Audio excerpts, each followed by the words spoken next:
Antalya Dış Hatlar Terminalinden günaydın. Günaydın. Bugün yeni bir yolculuğa başlıyoruz. Baktık ki kış bize gelmiyor, biz kışa gidelim dedik. Nereye gidiyoruz Bilal? Estonya'nın masalsı kenti olarak duyduğumuz Tallinn'e gidiyoruz. Evet, Tallinn'e gidiyoruz. Orada görüşürüz.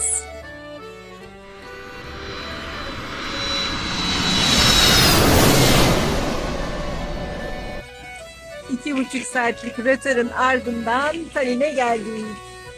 Şimdi taksimiz geliyor. Onunla otele gideceğiz. Tabii oldukça zaman kaybettik. Ondan sonra gezmeye başlayacağız. Otelde görüşürüz. Havaalanından şurada çıkıyorsunuz. Taksilerin hemen karşı tarafında burada hem Uber'in hem de Bolt'un yolcu alma yeri de var. İsteyen bu taksileri de kullanabilir. Nefis bir gün batımı var ama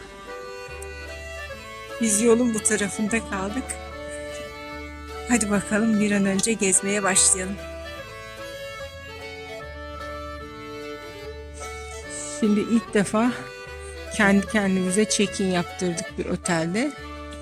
Şimdi de odamıza çıkacağız. 314 numara. Hadi bakalım. Otelimiz şurada hemen. Karşıya geçiyorsunuz. Old Town başlıyor. Şu St. Olaf Kilisesi. Zaten güneş 3.30'da battığı için bazı yerleri hep karanlıkta göreceğiz. Akşamüstünkü sıcaklık da birazcık gitti. Buz gibi esiyor şu anda. Şimdi Old Town'un içine doğru girelim bakalım. Şimdi Viru kapısının oraya geldik. Burada artık Old Town'un kalbi denebilecek bir yer. İşte burada. Viru kapısının tam karşısındaki şu büyük otel Viru Oteli. Daha önce burası KGB'ye aitmiş ve bütün şehri görebiliyormuş. Şu anda o otelin en üst katında da bir KGB müzesi var. Arzu edenler, ilgisini çekenler gelsin, görsün. Şimdi tabii hava soğuk da olsa herkes kendini dışarı atmış. Mutlu mesut geziyor. Hadi bakalım biz de onlara katılalım.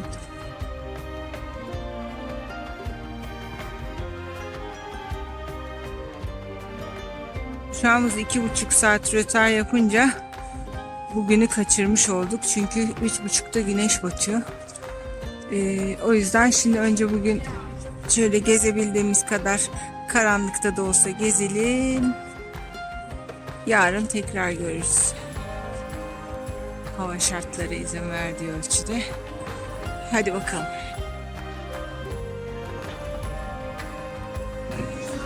Burası da Hellevan Kuleleri. Burayı da gündüz gezeceğiz. Şu üst kısımda bir yürüme yolu var. Hem Tallinn'in Old Town'unu yukarıdan görme şansımız olacak. Ama şimdilik kısa kısa tanıtımlarla başlayalım.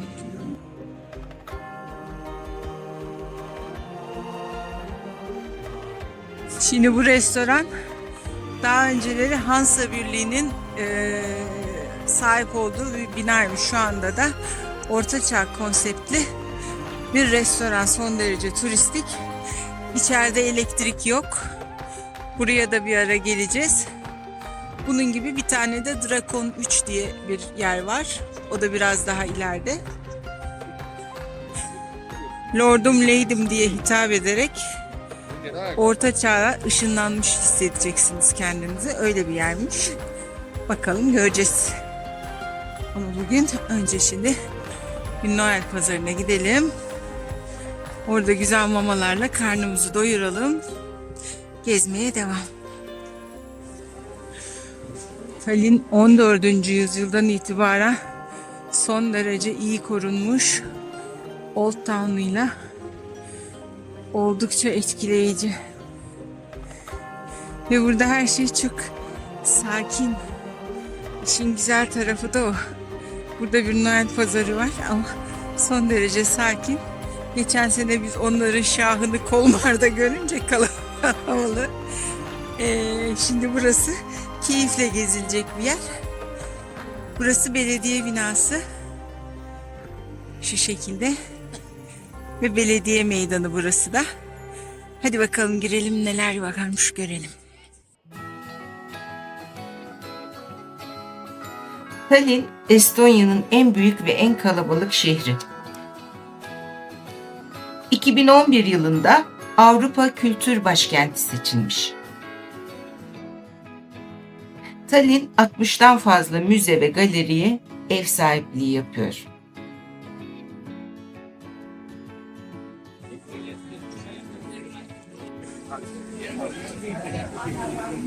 Bülent, hazır yemeğe. Hadi bakalım. Glögg var. Glögg bir nevi baharatlı sıcak şarap. Buraya özgü.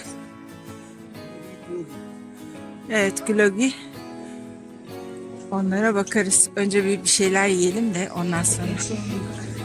Sosis çeşitleri bol miktarda mevcut. Hadi bakalım. Devam. Burası da çeşit çeşit pastırma. Çok güzel. Kaptın mı sosisleri? Evet, şimdi bir tane biftek kırmızı et sosis istedik. Bir de ayı sosisi. Ayı etinden bir sosis yiyeceğiz. Yanına da şimdi bir bira söyledik. Tabii şey var ama o glögi denen şarap var ama o bunun yanında şimdi çok güzel olmaz. Onun sonra tadına bakarız. Bülent yumuldu gene her zamanki gibi. Ben hemen başlayayım yemeğe. Hadi bize afiyet olsun.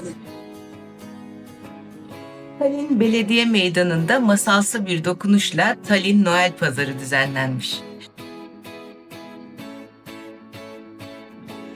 Noel Pazarı'nda her şey mümkün. Pazarın yıldızı Estonya'nın en önemli Noel ağacı olan ve 1441'den beri belediye meydanında bulunan Noel ağacı. Bu ağaç Avrupa'da sergilenen ilk Noel ağacı olma özelliğini taşıyor. Ağaçlar Noel süsleri ve Noel ışıklarıyla süsleniyor. Yerel satıcılar kara puding ve ekşi lahanadan zencefilli kurabiye ve sıcak Noel içecekleri ve Estonya mutfağının yanı sıra çeşitli el sanatları ürünleri de sunuyor. Evet, bugün artık sonlandıralım. Yeter. Yok. Evet, sabah 5'ten beri ayaktayız. Bugün bize ayrılan süre sonuna geldik. Yarın sabah güzel bir günde uyanmak dileğiyle. Hoşçakalın.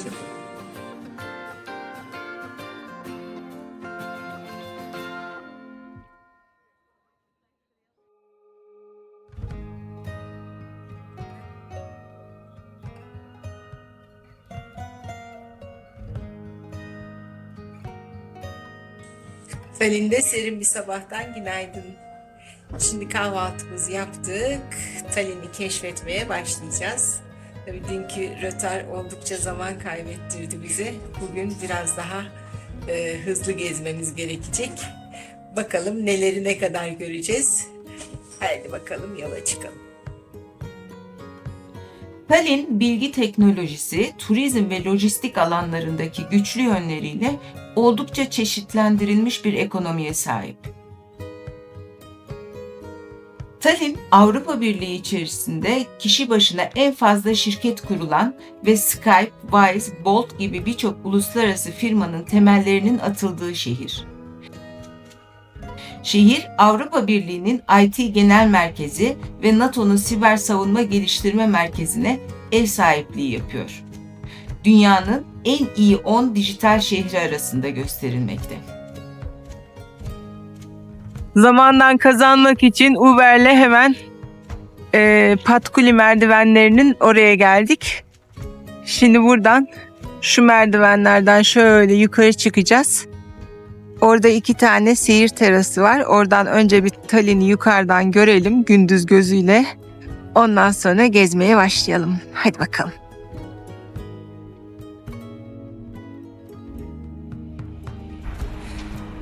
Evet, Patkuli Seyir Terası'ndayız. Ve Tallinn'in Old Town'unu yukarıdan seyretme fırsatı buluyoruz. Çatılar geceden buz tutmuş. Şöyle. Tallinn'in Old Town'u UNESCO Dünya Mirası listesinde. Bu Old Town'u çevreleyen kuleler ve kuleleri bağlayan burçlar son derece iyi durumda. Bir kısmı tabii tadilat görmüş ama son derece iyi durumda. Bizim otelimiz şuralarda bir yerde. İleride Baltık Denizi'ni görüyorsunuz zaten. Şu gördüğünüz uzun kulesi olan yerde St. Olaf Kilisesi. Bir zamanlar onun üstündeki demir kısım çok uzunmuş ve Avrupa'nın en uzun binası, en yüksek binası unvanına sahipmiş. Ama daha sonra işte yangınlar, yıldırımlar sonunda artık bu boya inmiş. Ah, çok güzel. Güneş çıkınca da çok hoş bir ışık oldu. Şimdi burası Patkuli Seyir Terası. Biz şurada taksiden indik. Yürüyerek de gelinirdi ama işte zaman sıkıntımız var. O yüzden taksiyle geldik. Buradan merdivenlerden buraya geldik. Şimdi ikinci bir seyir terası var. Kauhatso. Oraya doğru gideceğiz. Burası da böyle minik, sevimli bir yer.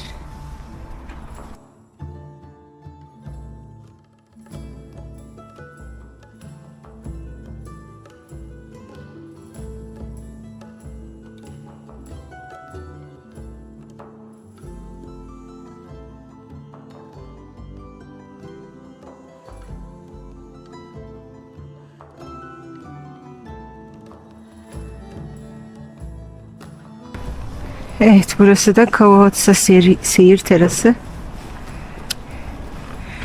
Eski Tallinn ve yeni Tallinn'i önlü arkalı görebilirsiniz.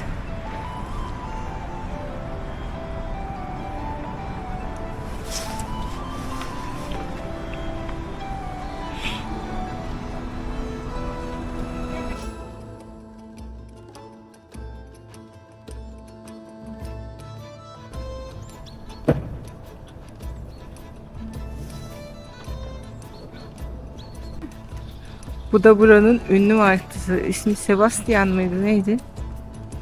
Çok yakışıklı bir şey.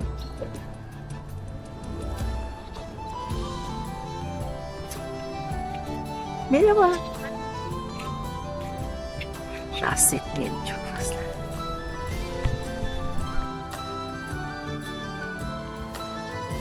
Evet, şimdi gezmeye devam ediyoruz. Burada çok yakışıklı bir Noel babayla tanıştık. Ona da bir selam verdik. Şimdi devam. Hadi bakalım. Yollar kaymasın diye kaldırımlar, merdivenler, yürünen her yer, araçların geçtiği her yer tuzlanmış.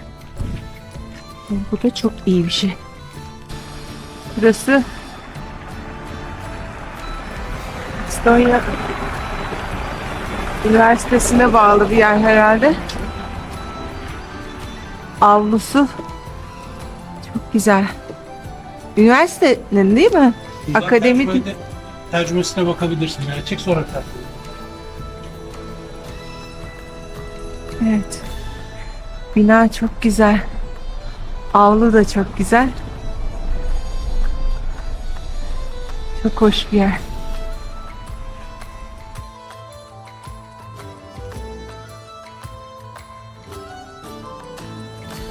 St. Mary Kilisesi, Tallinn ve Kuzey Estonya'nın Kuzey Haçlı seferleri sırasında Danimarka Krallığı tarafından fethedilmesinin ardından 13. yüzyılda Roma Katolik Katedrali olarak kurulmuş. Kilise 1684'teki büyük yangında tüm ahşap döşemelerinin yok olmasıyla önemli bir hasar görmüş. Estonya tarihinde önemli olan bazı kişiler buraya gömülmüş. Sabah erken saatler olması çok güzel oldu. Burada çok tatlı bir meydancık.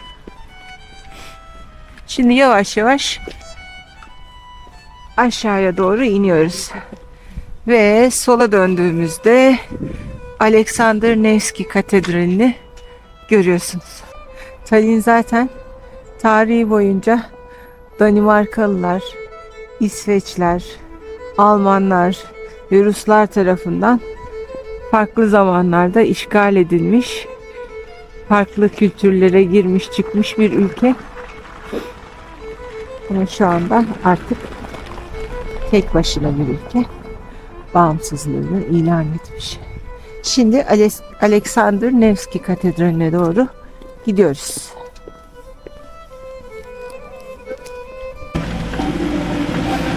İşte bu araçlarla prova yaparak gidiyorlar. Vallahi bravo. Çok güzel. Evet, biz gelelim Alexander Nevski Katedrali'ne. Bu da tabii Rus mimarisinin direkt etkisinde bir yer. Şimdi burası Rus İmparatorluğu'nun parçası olduğu dönemde Ruslaştırma politikasına dayanan bir yer. Rus üstünlüğünü göstermek için burası Tompea Tepeleri diye geçiyor.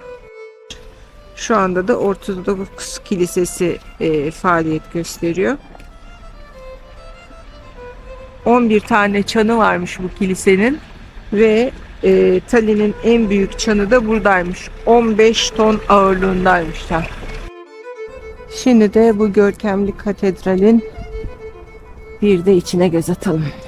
Haydi bakalım.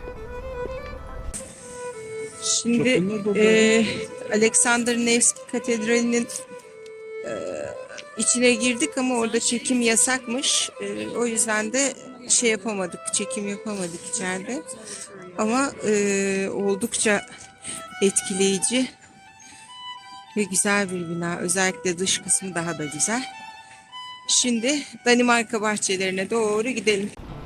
Burası da Estonya Parlamento binası.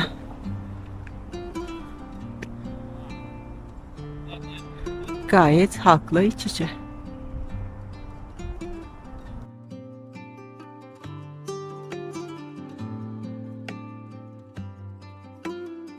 Şimdi burada Kieik Indikök diye bir müze var.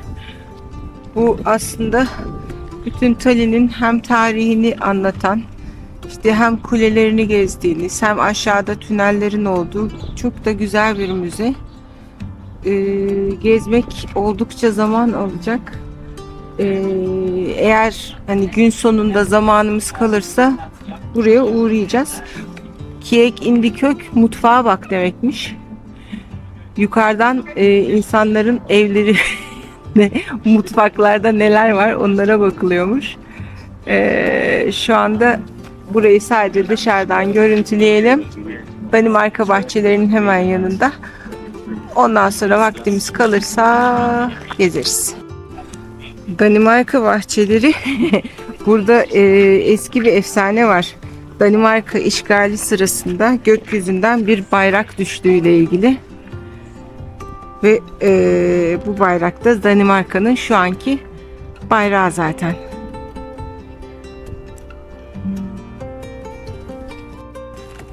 Bu bayrak Kral Valdemar I'nin lehine çevirmiş savaşı. O yüzden de Danimarka'nın şu anda var olan bayrağı burada oluşmuş diyelim. Biraz önce bahsettiğim müze de burası. Çok güzel bir müze. Umarım vaktimiz olur da gelebiliriz tekrar. Çok etkileyici bir atmosfer. Her yıl 15 Haziran'da burada Danimarka Bayrağı Günü kutlanıyormuş. Şimdi gezmeye devam edelim bakalım. Burası kısa bacak diye geçiyor. Bir de bunun uzun bacak versiyonu var. Böyle çok ilginç yerler var. Tallinn'in amberi meşhurmuş. Bol miktarda böyle amberden takılar satan yerler var. Burası da Aziz Nikolas Kilisesi'ymiş.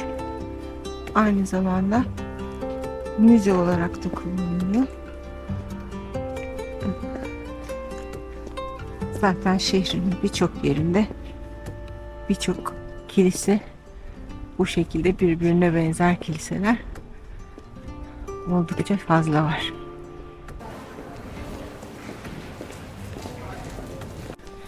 Şimdi yeni bir meydana geliyoruz. Burada hem kedi kuyusu var hem de Rataskau. Telaffuzlarım yanlıştır büyük ihtimalle ama şimdi buraları göreceğiz. Bakalım.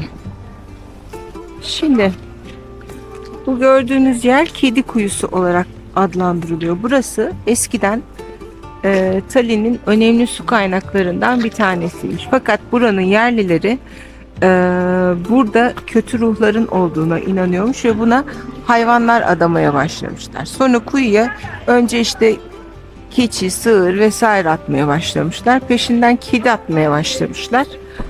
Sonra artık o kadar çok kedi atılmış ki buraya kötü ruhlara adak olsun diye. Bu sefer artık su kullanılmaz hale gelmiş.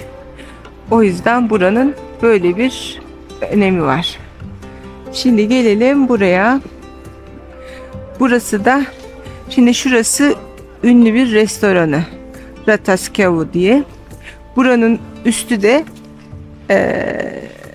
otel. Fakat burada en üst şu soldaki yer kapalı. Şimdi bunun şeyini anlatayım size. Hikayesini anlatayım. Yüzyıllar önce soğuk bir kış gecesinde iflas etmiş otel sahibi işleri kötü gittiği için canına kıymaya karar verdi. Tam o andan önce kapıya gelen sert bir vuruş sessizliği deldi. Cübbeli bir adam zavallı adamcağızın karşısına dikildi ve ona kalabalık bir parti için şafak vaktine kadar en üst kattaki geniş odalardan birini kiralayıp kiralayamayacağını sordu. Yabancı ev sahibine cömertçe ödeme yapacaktı. Ancak yalnızca kendisine tam bir mahremiyet sağlanması koşuluyla. Otel sahibi yabancıya dua ederek onu memnun etti. İlerleyen saatlerde gösterişli arabalar eğlenenleri otele bırakmak için yanaştı. Muhteşem müzik, gürültülü şarkılar ve çılgın danslar binayı temellerinden sarsarken gürültülü kutlamalar başladı. Partinin yoğunluğu ve şiddeti sağduyusunu bastırdı ve merdivenleri tırmanıp sözünü tutmayarak anahtar deliğinden içeri baktı. Dehşetle geri çekilen ev sahibi şaşkın bir sessizliğe gömüldü. Çünkü efsaneye göre tanık olduğu şey şeytanın. Şeytanın Tallinn'de ortaya çıktığı haberi şehre hızla yayıldı.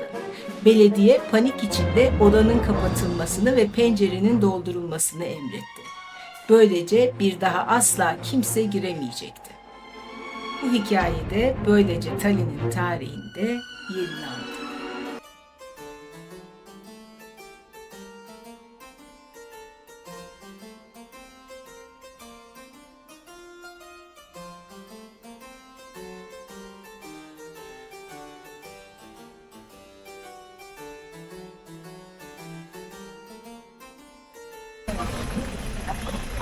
Burada da bir tren geziyormuş. Ay çok şeker.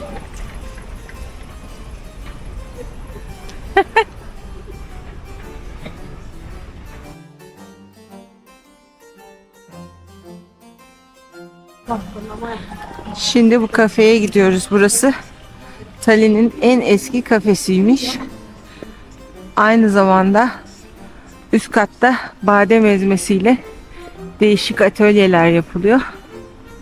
Şimdi gidelim bakalım. Hem bir kahve içelim. İçerisi de çok ilginç bir yer. Marzipan diyorlar. Marzipan yapıyorlarmış yukarıda. Bülent de gelsin. Girelim. Evet, tarihi bir kafede güzel bir keyif molası verdik. Bülent gene bakmıyor hiç bana zaten. Bakıyorum. Afiyet olsun. Şöyle müşterisiz bölümü şöylece göstereyim. Çok tatlı, çok sevimli bir yer. Üst katta da bir takım mutfak atölyeleri var. Şimdi biz işimize koyulalım bakalım. Şimdi kahvelerimizi içtikten sonra pis boğazlığa devam ediyoruz. Şimdi şu Vana Tallinn diye bir likör. Tallinn'in ünlü bir likörüymüş. Bu da Glogi. Bir nevi sıcak şarap. Bunun içine ne Vana Tallinn'den de koyuyorlarmış. Bir tane ondan. Bu baharatlı olduğu için Bülent bunu çok tercih etmez doğal olarak. Bir de yine Vana Tallinn likörlü bir çikolatalı pasta yiyeceğiz. Sonra artık yürümek. Bana Tallinn olacak. İyi hadi bakalım. Gezelim. Şu şeyler de çok güzelmiş. Şunlarla da gezmek mi lazım bilemedim. Hadi görüşürüz. Uzun bir kahve üstü Vana Tallinn molasından sonra. Hadi bakalım. 1864. Evet. Çok güzel, çok hoş bir yer. Vaktiniz olursa gelin. Kahve Ürünleri için. de lezzetli. Evet gayet lezzetli. Hadi bakalım biz gezmeye devam.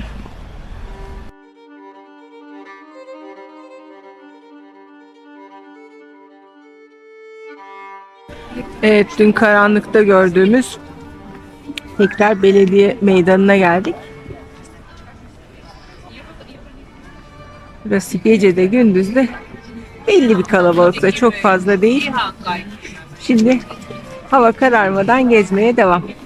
Dünkü Olde Hansa gibi burası da Drakon 3 gene orta çağ temalı bir restoran. Burası fotoğraf müzesi. Ah bizim gibi müze gezmeyi seven insanlar vakit kalmayınca müzelerin önünden geçip gidiyoruz.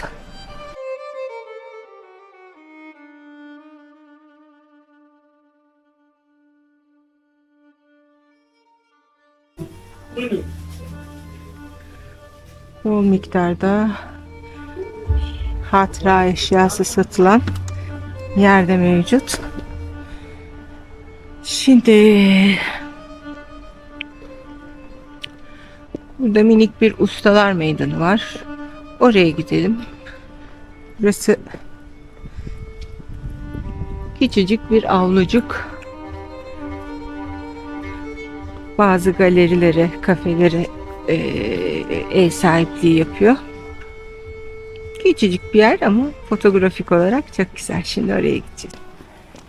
Evet burası küçücük bir avlu. Kafeler, galeriler. Hansa Birliği'nin şehri olduğunun bir göstergesi.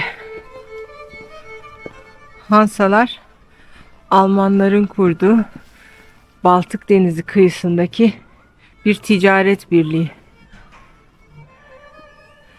Eski yıllarda Tallinn'de Hansa Birliği'nin bir üyesiymiş.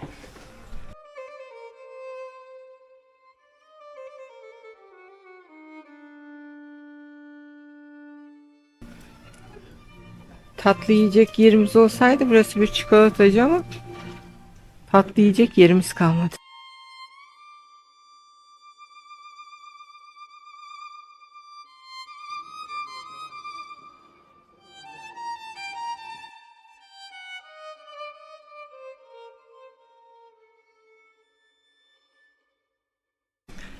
Evet burası da Aziz Catherine Kilisesi.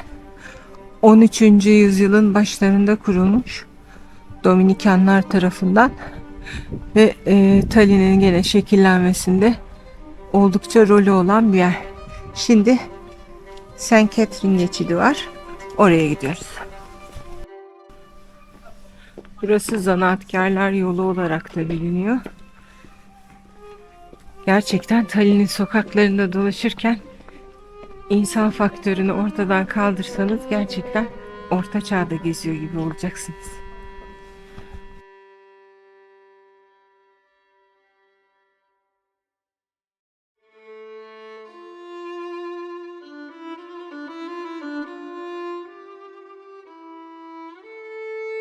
Şimdi burası şöylece Helevan Kulesi ve gezi noktası.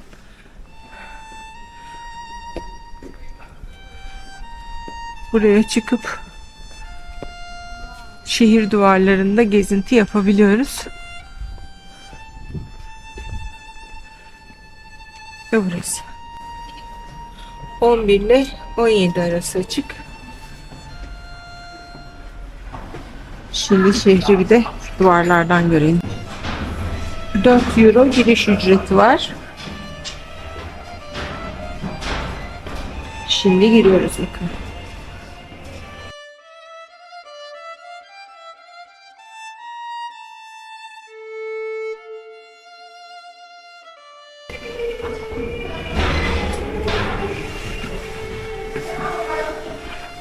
Buralar tam bir renklik.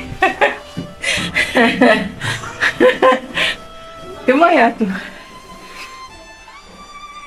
Gerçi sen şeye girdin. Samos'ta. Öpölünüse ne olacak?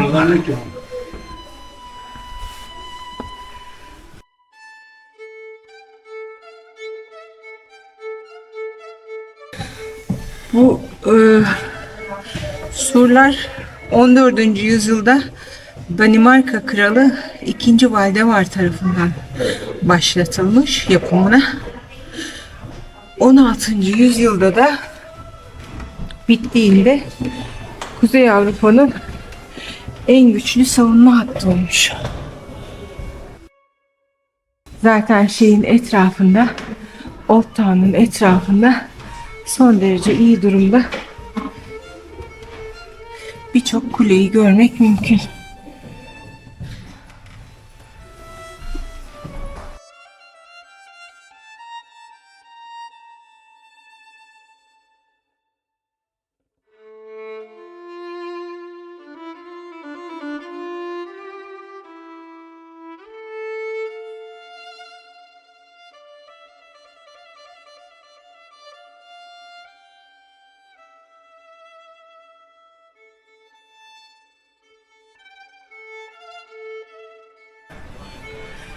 Haydi bakalım bir orta çağ ışınlanalım bakalım.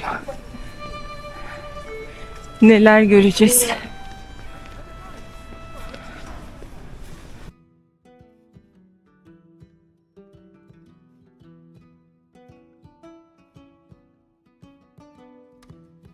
Evet, orta çağa geçiş yaptık.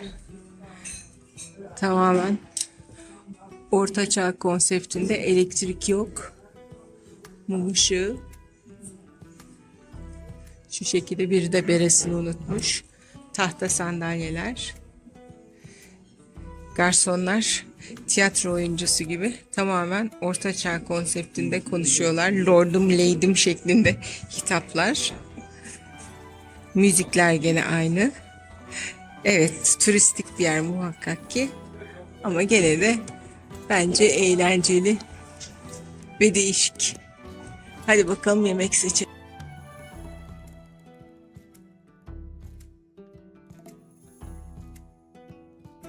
Şimdi bir balıklı bir de geyik etli bir tabak söyledik. İçinde bir sürü şey var. Değişik değişik. İşte somon var, ringa balığı var. Bu tarafta da gene geyik eti var. Kaz ciğeri var. Hepsinin tadına bakalım diye böyle iki farklı tabak söyledik. Ondan sonra şarabımız var. Bülentimiz zaten var.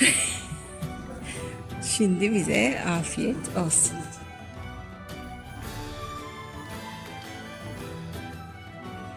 Bu yemekler bir kritiği hak ediyor. Ne diyorsun? Harika ya. Hangisini yediysen çok lezzetli. Değil mi? Her iki Bugüne tabakta da. Bugüne kadar yemediğimiz tatlar üstelik ve çok lezzetli. Evet. Yani bir sürü şey saydı aslında ezberleyemedik ama onları daha sonra öğrenip videonun altına koyarım. Gerçekten hani bu kadar turistik olup bu kadar lezzetli yiyecekler olması da ayrıca sevindirici.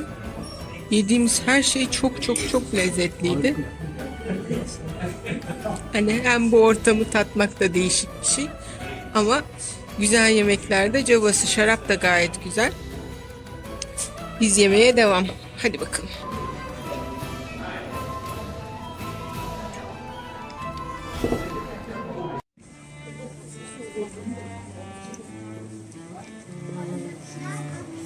Gerçekten çok lezzetli bir yemek yedik.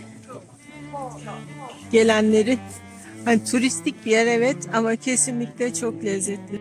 Burası öğlen kahve içtiğimiz yer. Şimdi biz içerideyken bayağı serin bir rüzgar çıkmış. Şimdi burası Uzun Cadde olarak geçiyor. Bu caddenin sonu zaten bizim otele çıkıyor. Şimdi yavaş yavaş geze geze buradan gideceğiz. Burası Rus Büyükelçiliği. Önünde bir takım protesto şeyleri var.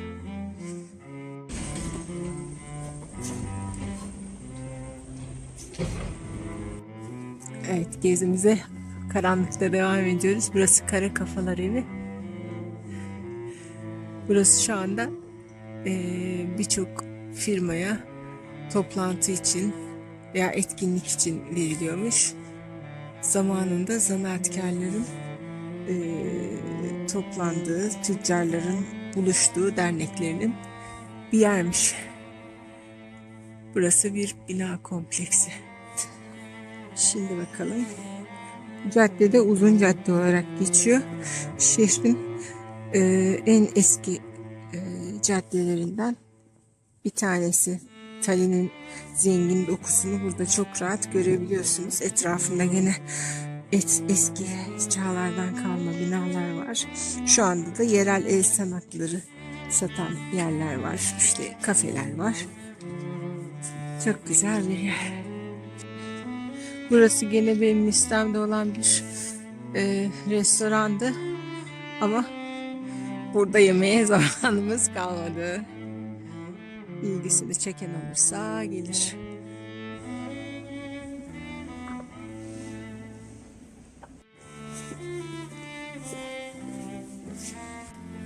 Bu gördüğünüz binada KGB hapishane hücreleri var burada. Buranın bodrumunda. Bir dönem Estonya'nın aydınları ve ileri gelenleri buranın bodrumunda işkence görmüş KGB tarafından. Burası da Estonya'nın tarihinde karanlık bir yer. Evet, bu da Tallinn Old Town'dan nereye gitsek gördüğümüz St. Olaf Kilisesi. Bir zamanlar Avrupa'nın en yüksek binasıymış. Tabii şu anda öyle değil ama güzel, ihtişamlı bir yapı. Bu birbirine yapışık 3 tane bina da şu anda otel olarak işletiliyormuş. Tallinn'in yine simge yapılarından bir tanesi. Bir rivayete göre 3 kız kardeşin evleriymiş. İkisinde kapı var. 3. evde kapı yok. En küçük kız kardeş orada yaşıyormuş. Yanlış bilmiyorsam.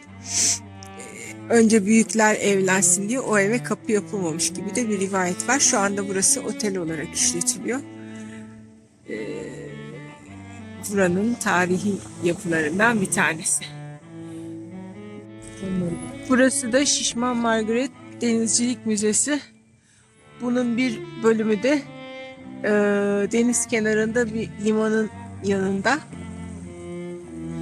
Bu sefer doğru düzgün hiçbir müzeyi gezemedik maalesef. Tallinn için müzeleri de düşünüyorsanız en az bir 3 gün ayırın. Yani öyle Helsinki'den günübirlik gelip gitmek çok yüzeysel bir şey olur. Şimdi otelimize doğru gidiyoruz. Parlaklık gözüküyor mu bilmiyorum ama buralar hep pus tutmuştur. Kış istemiştim. Al sana kış. Bir de kar yağsaydı ne güzel olacaktı ama kar yağmadı. Ne yazık ki.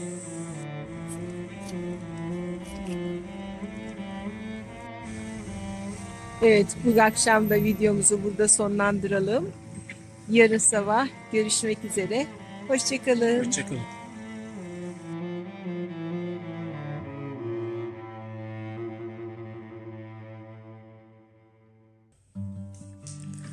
Güzel bir sabahtan günaydın. Saat şu anda 8. Güneş yaklaşık 40 dakika sonra doğacak. Şimdi kahvaltıya gideceğiz. Ondan sonra da şuradan feribota binip Helsinki'ye doğru yola çıkacağız. Evet, tekrar günaydın Bülent. Günaydın. Şimdi Eksi 7 derece, ben söyleyeyim önce. tamam işte kış istiyorduk, kış oldu ama güzel. kar yağsaydı güzeldi. Güzel güzel. İçeriler çok sıcak, evet. Ben dışarıdan daha mutluyum. Kesinlikle. Şimdi nereye gidiyoruz? Feribota. Feribota gidiyoruz. Feribotla Dikkat et. Helsinki'ye geçeceğiz. Buralar buz olmuş. Şimdi yürüyerek limanda bizi bekleyen, daha doğrusu beklemeyen, henüz gelmemiş feribota gidiyoruz. Hadi bakalım. Şurası bizim odamızda. Çeşit çeşit kalma seçeneği olan bir otel. Değişik bir deneyimdi. Kendi kendimize check-in ve check-out yaptırdık. Şimdi de serin serin gidiyoruz bakalım. Burası A terminali olarak geçiyor. Bir de limanın diğer tarafında da Tallink'in ve başka bir firmanın da var. Biz Air Caroline'la gidiyoruz. 2 saat 15 dakika sürecek yolculuğumuz. Havada açık olduğu için keyifli olacağını düşünüyorum. Umarım dalga malga da olmaz da çok yorulmadan gideriz. Evet, burası da sevimli bir alan. Evet, gemimiz geliyor. Süzüle süzüle.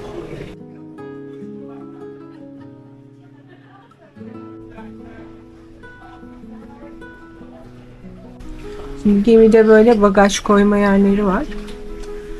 Buradan işlem yapıyorsunuz dil seçeneğiyle. QR koduyla okuttuktan sonra buradan şey açılıyor. Ondan sonra koyup bagajlardan kurtuluyorsunuz. Hadi bakalım şimdi biraz gemiyi keşfedelim. Ha, burada da varmış bak. Bir sürü yerde. Burada böyle bir market var. Biz zaten gemiyi gezene kadar Helsinki'ye varacağız herhalde, korkarım ki.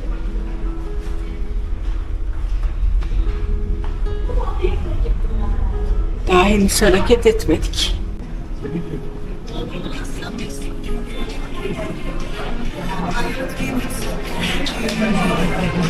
Oo, çok neşeli burası. Herkes oturmuş bile.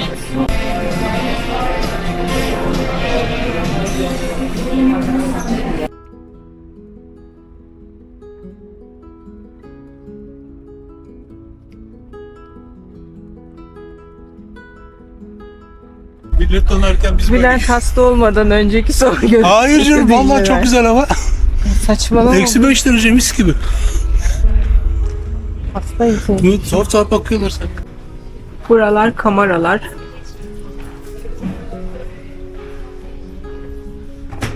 Buralarda kameralar. Öyle bir kafeteryada oturduk. Kahvemizi içiyoruz. Denize nazır. Çok keyifli. Evet, artık Tallinn'den ayrılıyoruz ve Helsinki'ye doğru yola çıkıyoruz. Siz videonun sonunda fotoğraflarımıza bakarken biz de Helsinki'de olacağız. Orada görüşmek üzere. Hoşçakalın.